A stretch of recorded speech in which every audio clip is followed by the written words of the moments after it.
Welcome back to another podcast episode. And today, Dylan, do you want to be telling them what we're going to be talking about? We're going to be talking about the UK Labour policies and an extent to the politics and how it ties in with economics. Marlon, would you like to kick us off? Okay, let's kick it off. Dylan, should we just do like a quick overview of all the different parties and what their economic policies are? Okay, so the first party we have is should we go probably like left to right?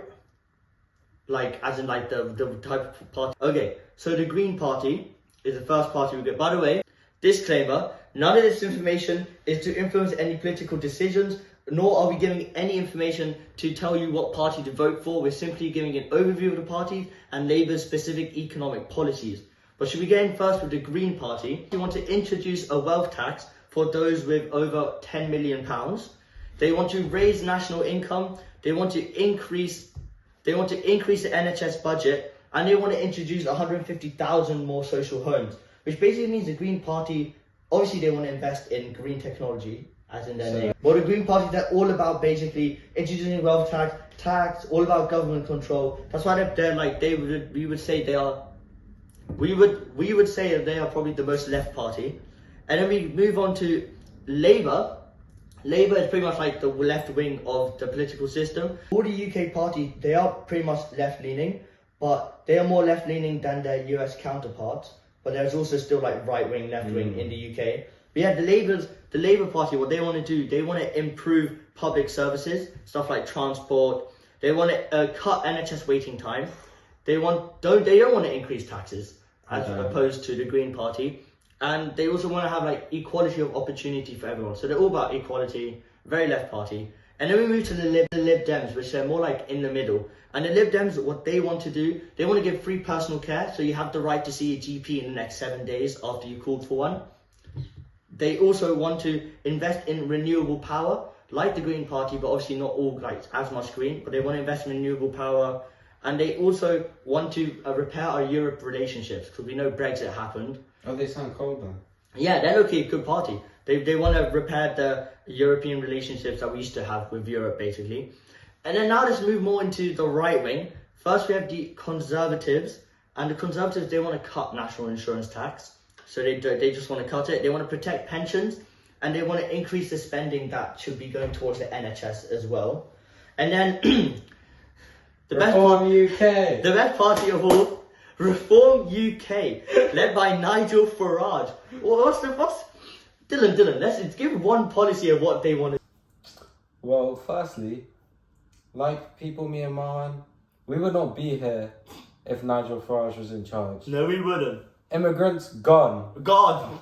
I think it's actually quite funny how Reform UK is seeing its highest percentage of people who want them at the moment. But to be fair, it would be quite interesting if we had them in charge. Interesting is a very positive way to explain that. But yeah, Reform had been receiving a lot of popularity recently. They had the highest amount of votes in the council votes recently. And basically what they want to do, they want to freeze immigration. They want to cut income tax. They want to cut the NHS waiting list. And they also want to remove VAT on energy and fuel duty, which means you no longer have to pay an extra tax to use fuel. So they're promoting demerit goods. Yeah, that hit hard. Promoting demerit goods. That's exactly what they're doing. Powerful. Okay, so that's pretty much an overview of like all of the different parties, what their economic policies are looking like. So, Dylan, should you hit us right off into Labour's, because Labour's in charge right now. What are their economic policies at the moment? Because you have a bit more knowledge than me when it comes to that. Okay, Labour's fiscal policies are actually quite interesting. They don't want to raise money from VAT, income tax, national insurance from the working class. So that is actually very interesting, because where will they even get enough money to continue to reduce the budget deficit? Or what will happen? They can't just take all the money from the rich. The former minister, Louise Hage in the Labour Party, she actually proposed an idea to fund public services like education and the NHS just from the wealthy. Like, this isn't really sustainable when you think about it. It sounds all good, reduce income inequality, but how will that work? Surely the wealthy people will just leave or move their funds around. What do you think about the Labour's economic policies when it comes to fiscal stimulus? Well, I think Labour's fiscal taxation policies are actually, they're quite interesting because obviously they do not want to have regressive taxation where the lower classes will be paying more money to fund their income. However, you're right, an entrepreneurial spirit will be de-incentivized. Those with more money, they'll just move to other countries which have less taxes, which could decrease Britain's output. But I think it will not have that much of an impact if they don't raise it too much, because wealth tax is still quite high. I mean, the higher tax bracket, 45% if you have an income of more than 120k a year, something like that, that is quite high. But if they just raise it up to like 45%, maybe to like 50%, obviously we will see some people who are not going to be happy with this, but it could help fund. But you're right, you can't solely fund the NHS and the government's income purely on the rich. I think that is quite interesting because 5%, when you think about it, is quite a lot that will go to the economy, but it also could have major problems because 120,000 is a lot of money per year. But when you compare it to the rich, like millions, well, like, surely we should just be taking money from them. Because 120,000, say you have a family of 5, what are you doing with that? Like, you're not doing much, and taking more money from them isn't a sole answer to fully support the NHS and education.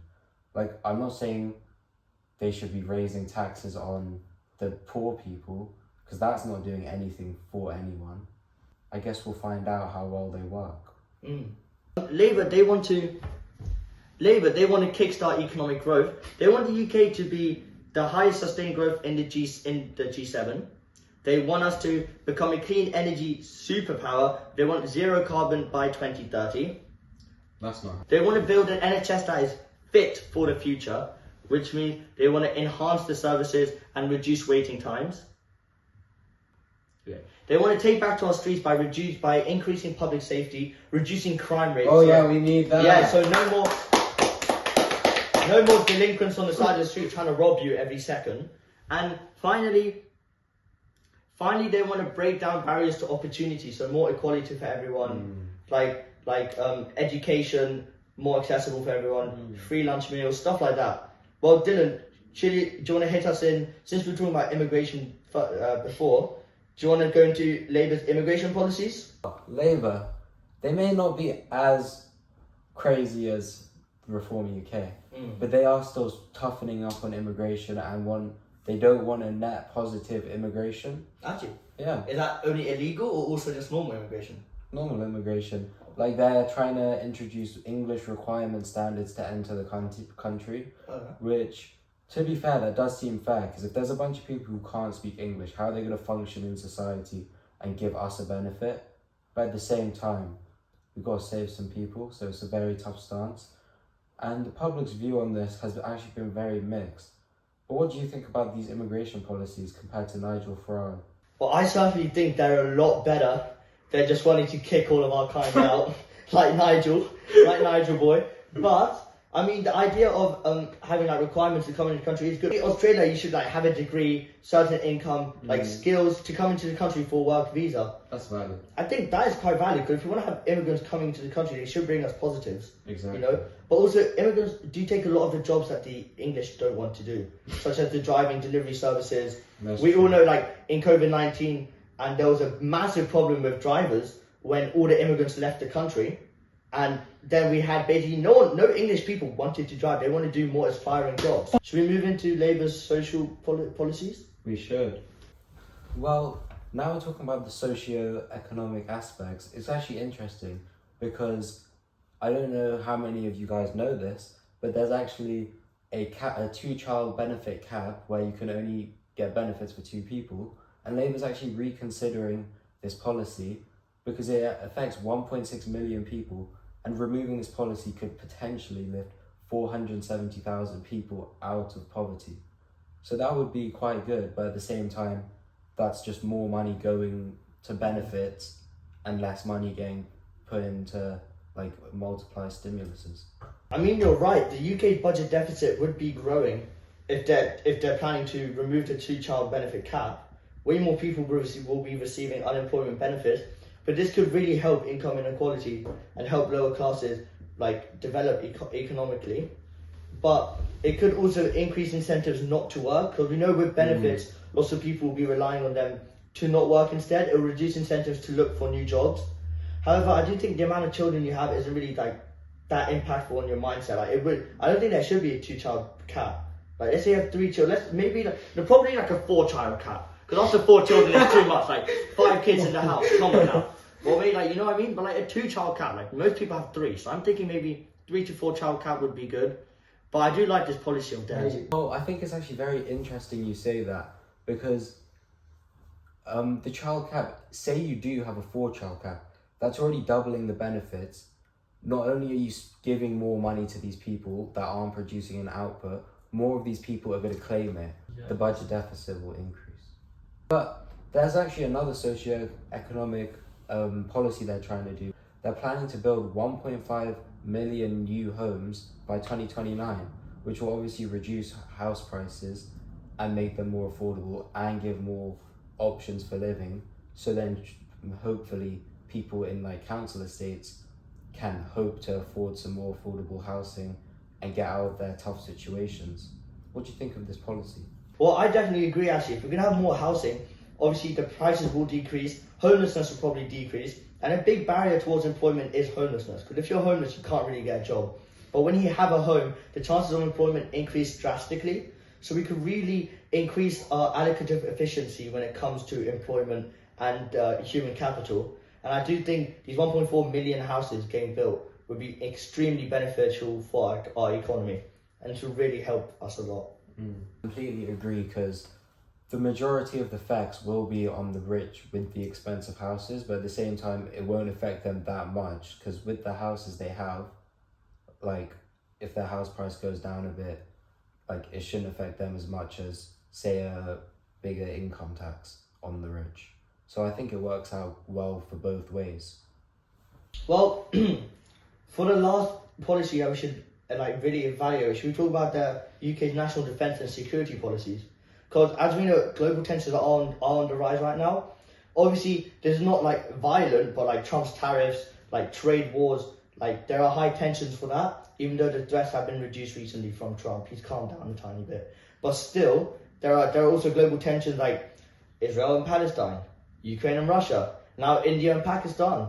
I mean, clearly we really have to be focusing on our national defence. So what Labour policies are being put in place for our national defence? Well, Labour's actually planning on increasing their spending on defence increasing it by 3% of their GDP, which is actually quite a lot. But at the same time, you have to think, with these global tensions rising, all these wars happening, it is good to be prepared. But at the same time, their plan is to do this by 2034. This is a long time, and by then we're going to have Nigel in charge. Like, I don't think it will go anywhere, but if it does, it is a consideration if they should be spending. Like 3% is a giant amount compared to their whole GDP.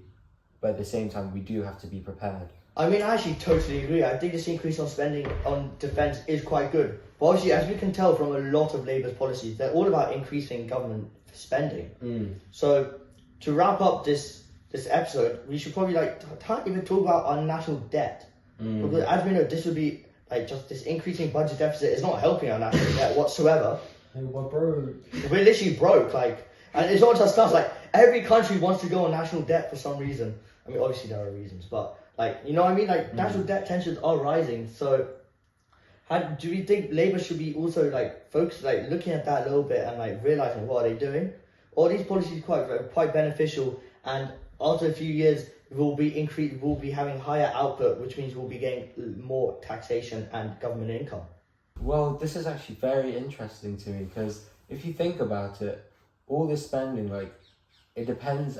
It's going to take a very long time for it to have an impact on our output increasing. Right now, what we're doing, if we're building new homes, reducing price, putting money to the army, that's not giving us any initial stimulus at all. I mean, in the long term, these people who have new houses, they'll probably go to work. But we're also giving new policies to how they want get rid of the 2-child policy on benefits, making more unemployed. Like, the stimulus won't be enough initially. I agree, especially because Britain's growth has been slowing down this year. It's not that high. I think it's probably around 0.1, 0.2%. I'm not 100% sure on that statistic, but it's around that number, which is not high. We're not growing that much recently compared to like China, and India. India had the highest growth rate this year so far. Big up India. But thank you for explaining to me, Dylan, about all these Labour policies. And I think it's really helpful to just delve into the political decisions that's being done in our country, especially for young people, because people like us, 17, we're going to start voting next year and the year after. And for us who don't do politics A-level, some people might have really deep political information and knowledge, but most of us don't. And it's really important to understand our economic policies so we can make our political decisions and our voting right towards the greater good. And talking about governments and all of this, to keep an eye out for our next episode, because it might be something along the lines of national debt, maybe defense spending. We haven't decided yet, but also most importantly, it's all about you guys. So comment in the comment section what you want our next video to be, what should we discuss. And yeah, Dylan, do you want to close us off? Yeah, so I do think it will be very interesting. We'll see how it plays out, I guess. See what happens. I just think we need to make sure everyone's informed and making the right choices. But yeah, make sure, inform us anything you want to talk about, and look out for our next episode. Yeah. Thank you, guys. This has been Neekonomics episode 4, finishing off with Marwan Zebian and Dylan Wagner.